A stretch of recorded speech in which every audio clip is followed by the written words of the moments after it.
दोस्तों, रोज की तरह आनंद लेखनी ब्लॉग में सभी का हार्दिक स्वागत है। सबका अभिनंदन है। सबकी मंगल भविष्य की कामना के साथ आज मैं आप लोगों के सामने भगवान रामचंद्र जी, मर्यादा पुरुषोत्तम भगवान रामचंद्र की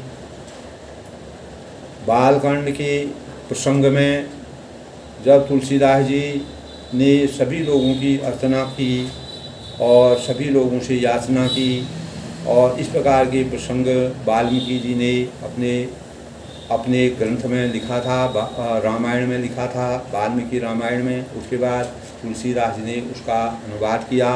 उसी अनुवाद का हम अपना उनके चरित्र का, मर्यादा की शुरुआत का गान करते हैं, उसके बारे में सुनते हैं, उनकी महिमा सुनते हैं, किस प्रकार तुलसीदास जी ने अपने भावों को व्यक्त किया और समाज में अपने भावों को ले जाने के लिए किस प्रकार के प्रयास किए।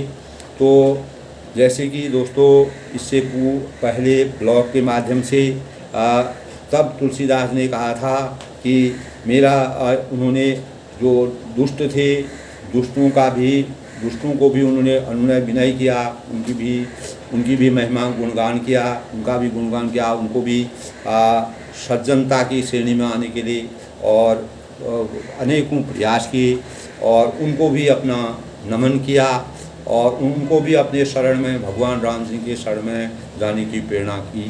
तभी उन्होंने कहा, दोस्तों मेरा भाग्य छोटा है और इच्छा बहुत बड़ी है, और लेकिन परंतु मुझे यह विश्वास है कि इसे सुनकर सज्जन सभी सुख पाएंगे और दुष्ट हंसी उड़ाएंगे। क्योंकि फिर भी अगर दुष्टों को जो लोग गलत रास्ते पे जाते हैं, तो मैं जो भी याचना कर रहा हूँ उन लोगों को ये अच्छा नहीं लगेगा। जैसे रावण ने किसी की नहीं मानी, तो उसी प्रकार वह दुष्टों को सराहना देते हैं, दुष्टों को सज्जनता की श्रेणी में लाने के लिए प्रयास करते हैं कि यानी अपने को ही कोसते हैं कि हमारी अगर कहीं पर मेरी तरफ से गलती हुई है। तो ये तुलसीदास जी द्वारा रामायण की रचना में, रामचरितमानस में, दोस्तों एक चीज़ बता दूँ मैं आपको, रामचरितमानस के में टोटल 7 कांड हैं, ये सभी को मालूम है। सबसे पहला है इसमें बालकांड, और दूसरा है दोस्तों अयोध्या कांड, और तीसरा है दोस्तों अरण्यकांड, और चौथा है सुंदरकांड, और पांचवा है किष्किंधा कांड, और छठा है लंका कांड, सातवां है उत्तरकांड। दोस्तों बालकांड में उन्होंने, तुलसीदास ने प्रयास ये किए हैं कि हम भगवान रामचंद्र की महिमा का वर्णन करें, कैसे शुरुआत करें, कैसे भगवान का जन्म हुआ था, कहाँ पर किस प्रकार के देवताओं ने उनकी स्तुति की थी, ब्रह्मा विष्णु महेश का गुणगान किया, और सज्जनों का और दुर्जनों के बीच का, और अपने ब्राह्मण हैं, गुरु हैं, देव हैं, जो भी महर्षि हैं और गुरु हैं, उनका वर्णन किया। और अयोध्या कांड में दोस्तों पूरा अयोध्या में कितना हलचल है, रामराज बैठे त्रिलोका हसित गए सब शोका। राम राज्य की जब स्थापना हुई तो उसमें अनेक प्रकार के खुशी का माहौल हुआ, लेकिन रामचंद्र जी को उसी में वनवास जाना पड़ा, और इस प्रकार का उसमें पूरा वृत्तांत मिलता है। अरण्यकांड जो थी, जंगलों में भगवान रामचंद्र जी रहे, उनका वनवास हुआ। सुंदरकांड में वनवास के बाद उन्हें हनुमान जी से अपनी दोस्ती लगाई। सुग्रीव हैं, सुग्रीव जी से दोस्ती लगाई जो वानरों के राजा थे, तो उनसे दोस्ती लगा करके उन्होंने सुंदरकांड की रचना की। सुंदरकांड में हनुमान जी किस प्रकार से समुद्र लांघ करके सीता जी का हरण रावण ने कर दिया था, दुष्ट आत्मा थी।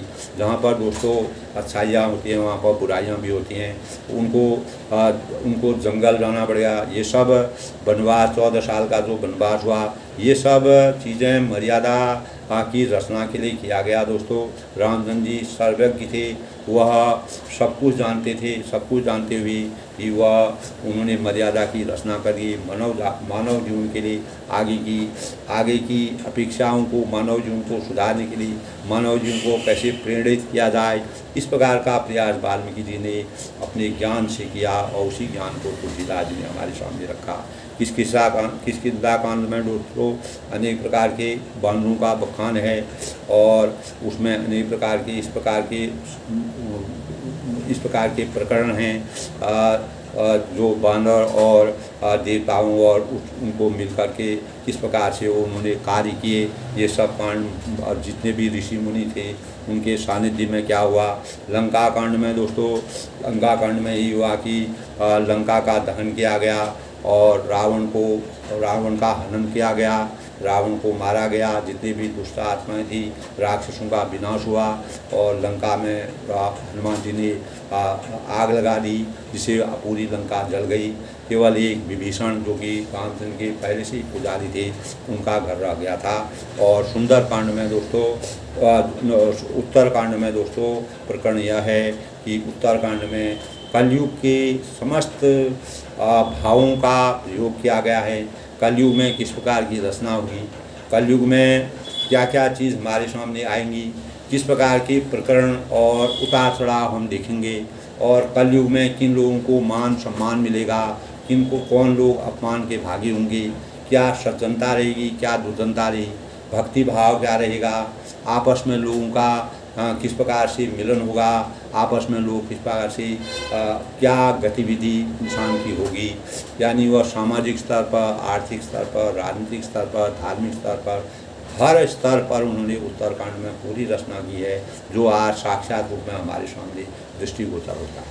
तो दोस्तों इस प्रकार से पूरे जितने भी रामायण की मैं आपको सूक्ष्म रूप से बता रहा हूँ। रामायण में जितने भी 7 कांड हैं दोस्तों, इसमें 27 तो श्लोक हैं पूरे रामायण में, सभी को मालूम होना चाहिए। ये हमारे IAS PCS तक का प्रश्न बन सकता है कभी दोस्तों, तो सभी को, हमारे भावी नागरिकों को भी याद रखना चाहिए कि रामायण में 27 श्लोक हैं और 4608 चौपाइयाँ हैं और 1074 दोहे हैं, यानी 1074 दोहे हैं और 207 सौरठा हैं, सौरठा जो हम पढ़ते हैं दोस्तों, और 86 यानी 86 छंद हैं।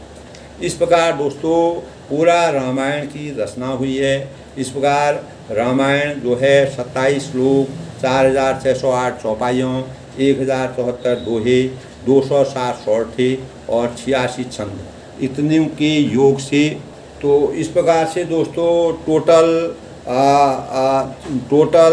श्लोक, चौपाई और दोहे, सौरठा और छंद मिला करके हमारे 6247 चीज़ों, सौरठा, श्लोक, चौपाई, दोहे, सौरठा और छंद के सहयोग से रामायण की रचना हुई है, यानी 6247 इतने चीज़ों की रचना से हमारा रामायण बना। 7 कांड बने, 7 कांडों की वाल्मीकि जी ने रचना की दोस्तों। वो भी एक भगवान के अवतारी समझो, जिन्होंने आज के प्रकरण को भी उतने साल पहले लिखा। ये बहुत ही सौभाग्य की बात है और सभी लोगों को ये चीज़ मालूम होनी चाहिए कि रामायण में कितने कांड हैं, कितने सौरठा हैं, कितने छंद हैं, कितने श्लोक हैं, कितनी चौपाई हैं और कितने दोहे हैं। इन चीज़ों को मैंने आपके सामने रखा दोस्तों। तो आगे का प्रकरण अब तुलसीदास जी क्या कहते हैं। खल परिहास होई हित मोरा, काग गई कलकंठ कठोरा, सही बगदा दुर्वासा तकहीं, अजिमल खल विमल बतकहीं। यानी किंतु दुष्टों के हंसने से मेरा हित ही होगा।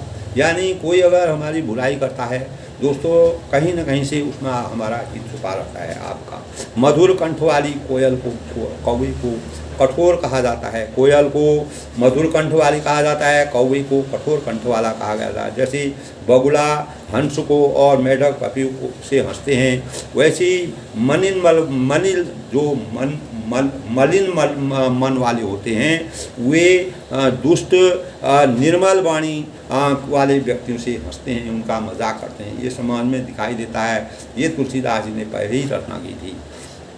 कवित रसिक न राम पद नेहू, तिन कहाँ सुखद हास रस येहू, भाषा भनिति भोरमति मोरी, हंसबी जोग हंसै नहीं खोरी। यानी जो न तो कविता के रसिक हैं और न जिनका श्री राम जी के चरणों में प्रेम है, जिनके उनके लिए भी यह कविता सुखद और हास्य रस का काम देगी। यानी जो इस प्रकार की सोच भी रखते हैं उनके मन भी आनंद की अनुभूति होगी। या प्रथम तो यह भाषा की रचना है, दूसरा मेरी बुद्धि भोली है, इससे यह हंसने के योगी ही है, हंसने में उन्हें कोई दोष नहीं।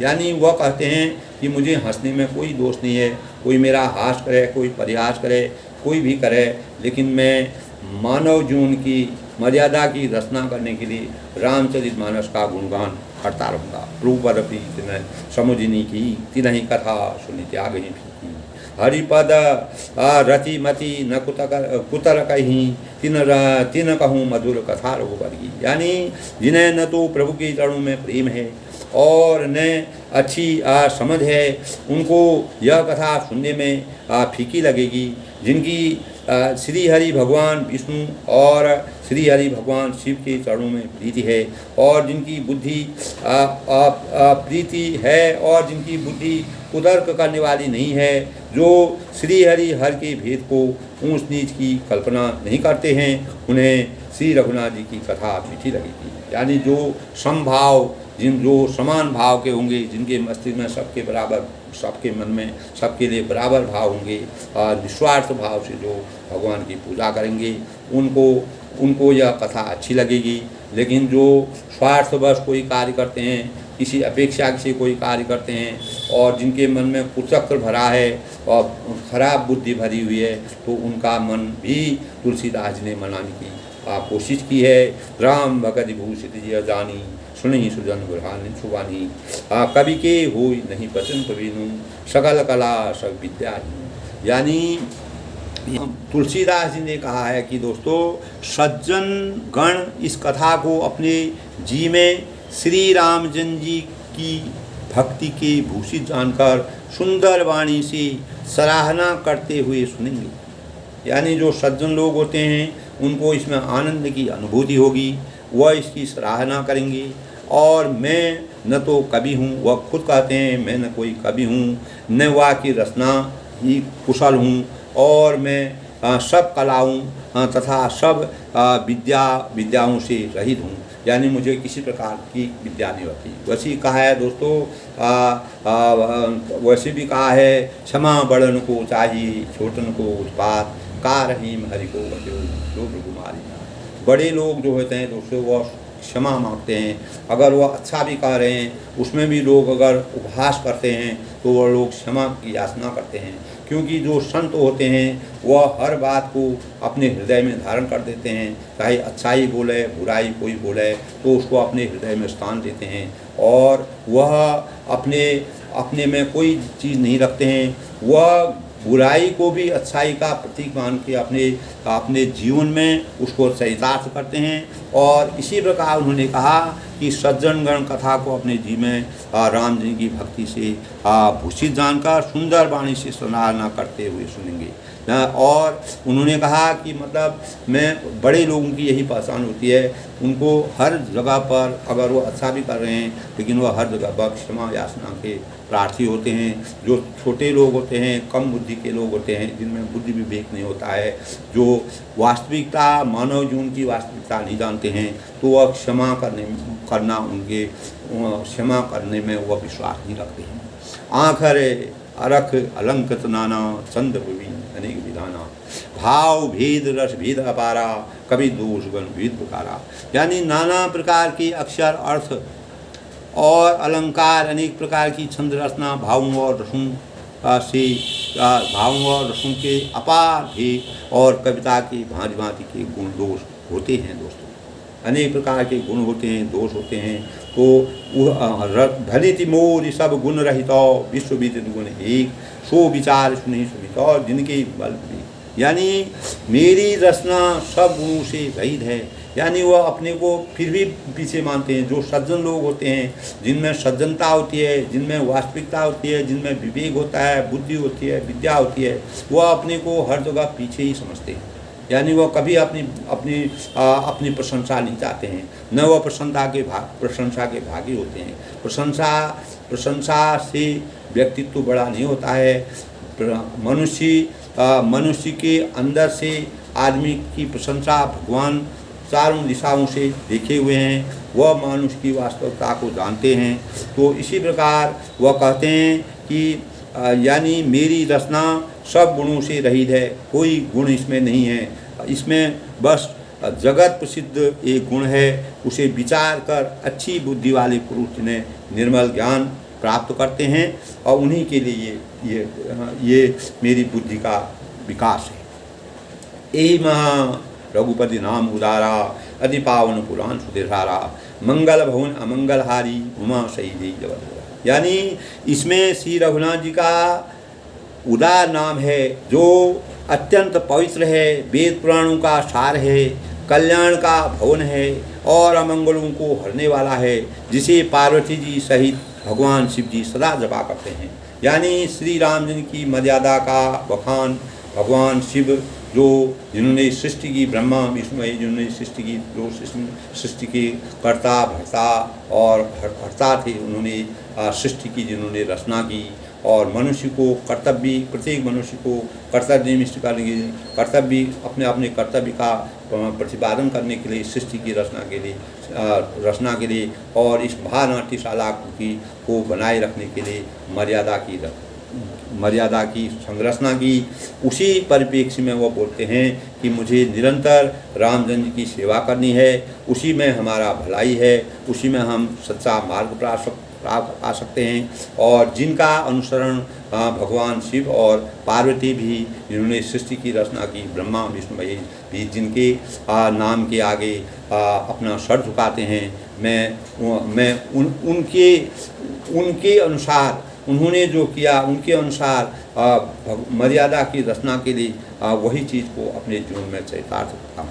भनित विचित्र सुकवि गुरु रो, राम नाम सोहन रो, विधुवदनी सब भांज बिचाया, सवारी सोई न बसन बिना बरनारी। यानी जो अच्छे कवि के द्वारा रची हुई बड़ी अनूठी कविता, और वह भी राम नाम के बिना शोभा नहीं पाती है।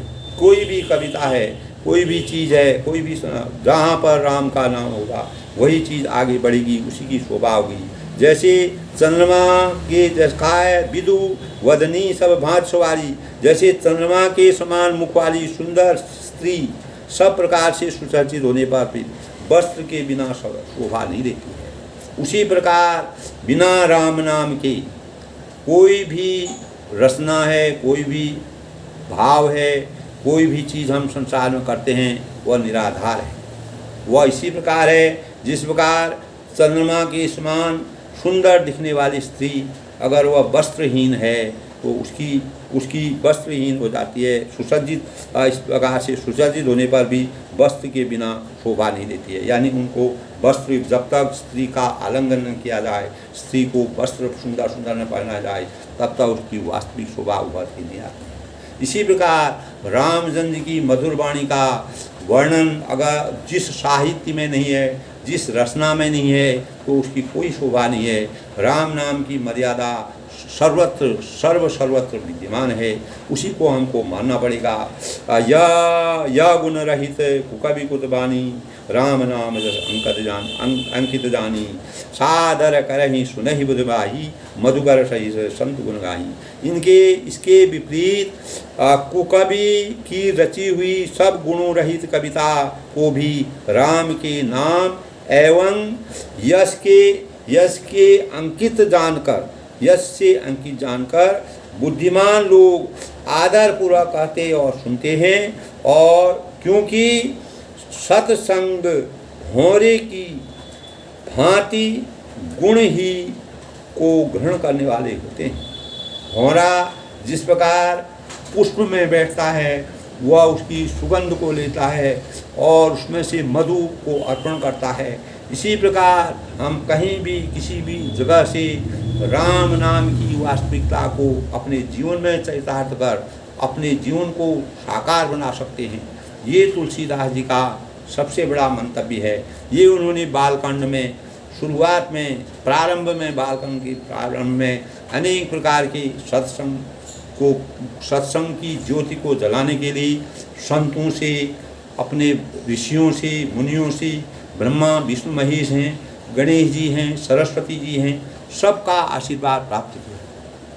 तभी दोस्तों मर्यादा की शुरुआत यहीं से शुरू होती है। यानी किसी भी कार्य को शुरू करने से पहले हमको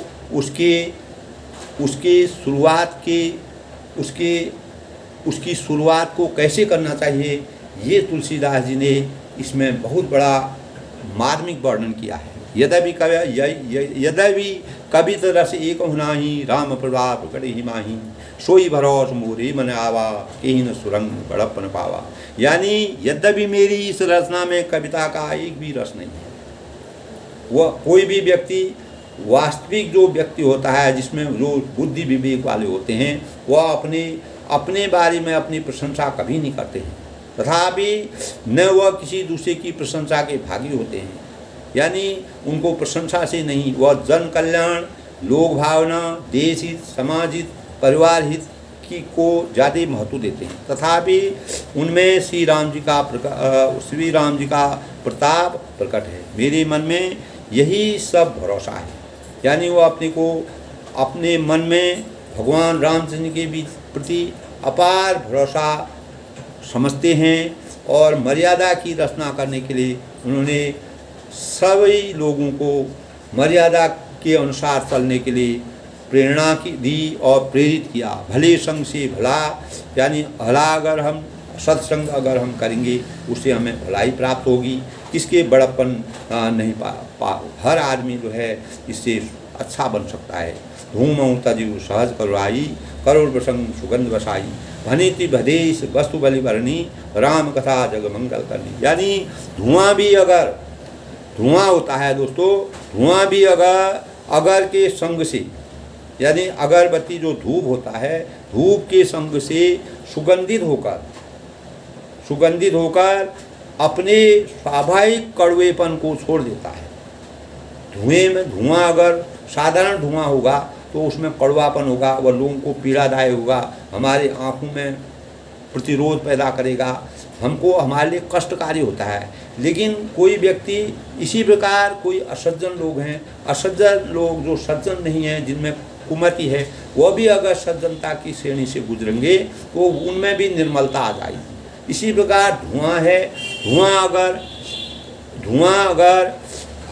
अगर यानी सुगंध के संग में आ जाता है तो वह भी अपने स्वाभाविक जो उसका स्वभाव से ही कड़वापन है उसको त्याग देता है। और इसी प्रकार मेरी कविता अवश्य भद्दी लोगों को लगेगी, खराब लगेगी, परंतु उसमें जगत का कल्याण करने वाली राम कथा रूपी उत्तम वस्तु का वर्णन किया गया है। राम कथा जिसमें है, राम नाम जिसमें लिखा हुआ है, वह कथा उसमें है जो सबके जीवन को मंगल भवन अमंगलहारी उमा सहित जय जपत गुरारी दीन दयाल विश्वभारी हरोना। इसकी संग्रह, इस प्रकार की संरचना, इससे यह भी अच्छी समझी जाएगी। तो इस प्रकार की संरचना जिसमें है दोस्तों, तो उस प्रकार की मेरी कविता यानी मेरी रचना है। उन्होंने अपने को कभी भी प्रशंसा का पात्र बनने की कोशिश नहीं की। मर्यादा की रचना के लिए उन्होंने संसार में कल्याण करने के लिए वाल्मीकि विरचित रामायण की सुंदर ढंग से अपने शब्दों में, अपने विचारों में, और जैसे जैसे समय परिस्थिति, देश काल परिस्थिति आती हैं उसके अनुसार 7 कांडों में अलग अलग प्रकार का वृतांत दिया। वह जो रामायण की घटनाएं थीं वह हमारे सामने रखीं। यानी मंगल करनी कलिमल हरनि तुलसी कथा राम रघुनाथ की गति क्रूर कविता सरिस जी जूत सहित पावन पाठ। प्रभु सुजस संगति भनित भली हो यही सुजन मन भावनी भव अंग भूति मशान की सुमिरत सुहावन पावनी। यानी तुलसीदास जी कहते हैं कि दोस्तों श्री रघुनाथ जी की कथा कल्याण करने वाली है और कलयुग के पापों को हरने वाली है। मेरी इस भद्दी कविता रूपी नदी की चाल पवित्र जल वाली नदी गंगा जी की चाल की भांति टेढ़ी है। यानी गंगा अनेक प्रकार से टेढ़ी मेढ़ी बहती है। भले इसमें अनेक प्रकार से घुमाव फिराव करके मानव मस्तिष्क को एकीकृत करने का मैंने कोशिश की है। जिस प्रकार गंगा नदी अनेक प्रकार के कष्टों को सहते हुए आगे बढ़ती है, उसी प्रकार मैंने भी इस प्रकार की अनेक प्रकार की घटनाओं का चित्रण करते हुए इसके प्रवाह को आगे बढ़ाने की कोशिश की है। प्रभु श्री रघुनाथ जी की सुंदर यश की संग से यह कविता जो मैंने ये कविता लिखी है सुंदर तथा सज्जनों के मन को भाने वाली हो जाएगी, उनको अच्छी लगेगी। दुष्ट लोगों के हृदय में जो इस प्रकार के भाव नहीं रखते हैं, जो नास्तिक हैं, उनमें भी आस्तिकता के भाव पैदा होंगे। शमशान की अपवित्र जो राख होती है दोस्तों, वह भी श्री महादेव जी के अंग के संग से सुहावनी लगती है। वह भी लोगों के लिए एक टाइप का विभूति बन जाती है और स्मरण करते ही पवित्र करने वाली हो जाती है। तो दोस्तों यानी हर जगह हर कण कण में भगवान विद्यमान है। हर कण कण में भगवानों का वास है। हर कण कण में भगवान विराजमान हैं। तो हमको उनकी वास्तविकता का ज्ञान होना चाहिए। हम अज्ञान रूपी अंधकार से ज्ञान रूपी मार्ग का अनुसरण करना चाहिए हमको। तभी तुलसीदास ने कहा है प्रिय लागहि यदि सबई ममो भनति राम जस संग दार विचार करई को वंदित मलई। यानी श्री राम जी ने यश के संग से मेरी कविता सभी को अत्यंत प्रिय लगेगी। जैसे मलय पर्वत के संग से काष्ठ मात्र चंदन बनकर बंधनी हो जाता है। मलय पर्वत में जो होता है अनेक प्रकार के सांप होते हैं।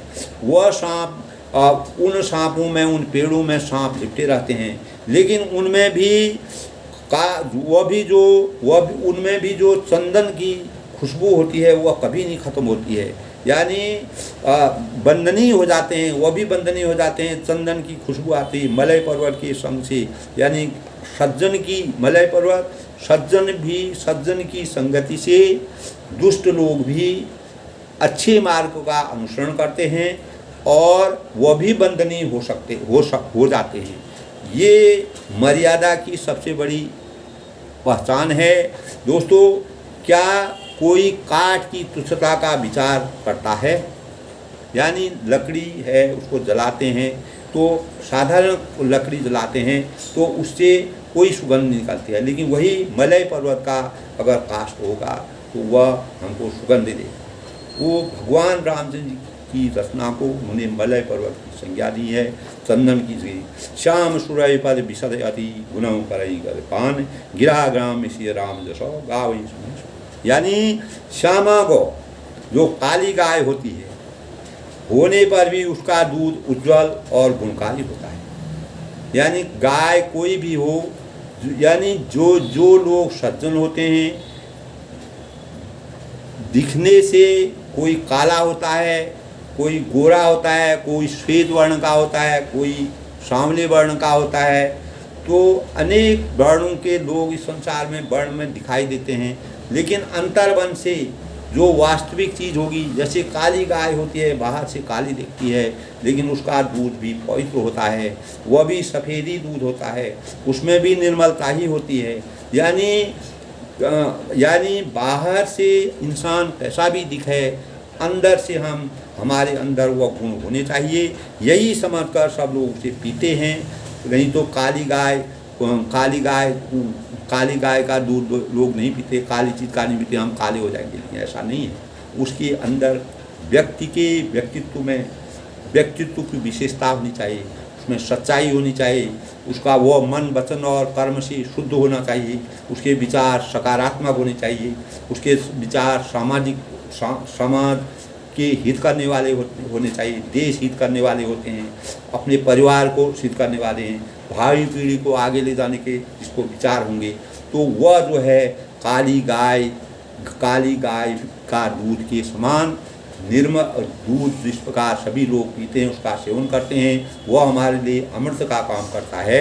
उसी प्रकार देखने से इंसान की वास्तविकता का पता नहीं होता है, अंदर से आदमी की वास्तविकता का पता होता है, भीतर से हम कैसे हैं। बाहर से वर्ण का भेद अगर हमारे मन में होगा, हम कभी भी आगे नहीं बढ़ सकते हैं।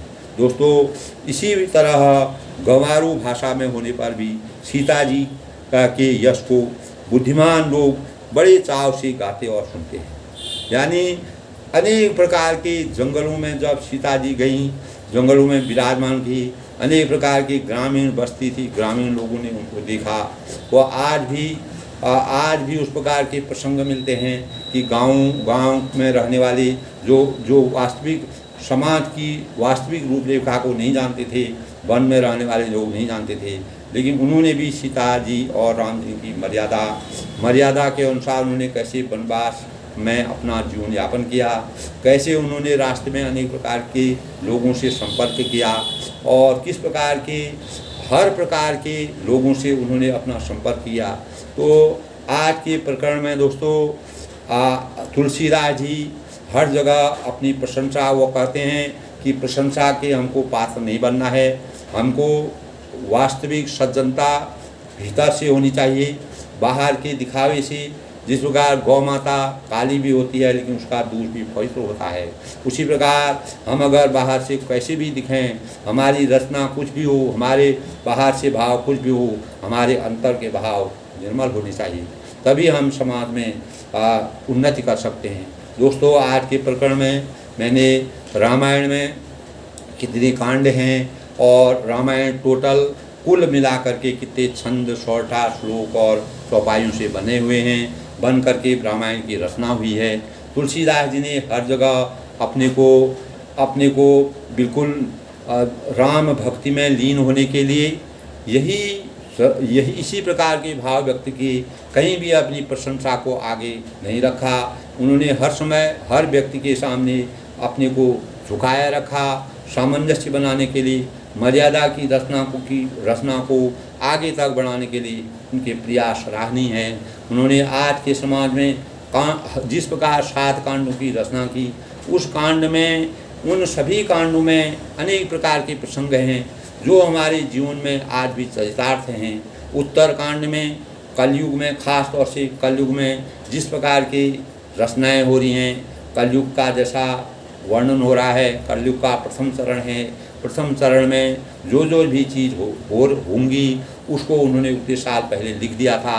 वह हमारे लिए बहुत ही प्रेरणा के स्रोत हैं। ये भी एक ईश्वरीय शक्ति है। दोस्तों, कोई भी व्यक्ति भविष्य की बातों को उतना साकार रूप नहीं दे सकता है। अगर हम उत्तरकांड का गहराई से चिंतन करें, मनन करें, उसका अध्ययन करें, वास्तव में उत्तरकांड को आप सभी पढ़िए और सुनिए। क्या आज के परिवेश में उत्तरकांड की रचना तुलसीदास जी ने सही की है? मेरे ख्याल से तुलसीदास जी ने सब चीज़ सही रचना की है। मानव के जो कर्तव्य होते हैं उसके अनुसार मानव की उन्होंने रचना की। कोई उन्होंने ऊंच नीच, वर्ग, जाति पाति, धर्म विधर्म इस प्रकार का कोई वर्ण नहीं किया। उन्होंने मानव चाहे कोई भी हो, अगर उसकी सोच अच्छी है उसको ऊंचाई की श्रेणी में रखा, अगर वह भगवान रामचंद्र के ऊपर समर्पित है तो उनको ऊंचाई की श्रेणी में रखा। उसमें कोई वर्ग भेद नहीं है। ये मानव की रचना है। मानव ने अपने कल्याण के लिए ये सब कार्य की, जो स्वार्थी लोग होते हैं उन्होंने तुलसीदास की रचना को दूसरे ढंग से उसका अनुवाद, दूसरे ढंग से उसको समझा। दोस्तों, भगवान तुलसीदास जी ने मर्यादा की रचना करने के लिए श्री रामचंद्र जी की मर्यादा पुरुषोत्तम भगवान रामचंद्र जी के जीवन में जितने प्रकार की भी भाव आए, अनेक प्रकार के विचार आए, जो उस प्रकार के उस समय कालीन परिस्थितियाँ जो थी उसके अनुकूल भावों को हमारे सामने रखा, वह आज हमारे लिए चरितार्थ हो रही हैं। उसको हम देख रहे हैं, अभी आगे और देखेंगे। आने वाली पीढ़ी उसके पूरे जो जो उत्तरकांड में उन्होंने रचना की है, उसका पूरा हर चीज़, हर वृत्तांत सामने आएगा और आ भी रहा है। तो दोस्तों, तो हमको वास्तविक ज्ञान होना चाहिए, हमें नास्तिकता से आस्तिकता की ओर बढ़ना चाहिए और हम भगवान को साकार रूप में मानें। भगवान शक्ति के कण कण में, हर हृदय में, हर मन में भगवान का वास है। मैं आज के ब्लॉग के माध्यम से सबके मंगल भविष्य की कामना करता हूँ और अधिक से अधिक लोग मेरा, अगर आपको अच्छा लगा मेरा ब्लॉग, शेयर करें, लाइक करें, सब्सक्राइब करें। और आज रविवार का दिन है, आज के शुभ अवसर पर मैं सबके मंगल भविष्य की कामना करता हूँ। सबका जीवन राममय रहे, राम राज्य की स्थापना हो, हमारा समाज, हमारा परिवार और हम और हमारा देश हमेशा अच्छी संरचना करे, अच्छे भावों को सोचें, राम राज्य की स्थापना करने के प्रयास करें। अगर हर मन मन में इस प्रकार के भाव आएंगे तो हम सत्यम शिवम सुंदरम की संरचना कर सकते हैं और इसी से हमें राम रूपी राज्य की राम राज्य का जैसा एहसास होगा और हमारा जीवन साकार होगा।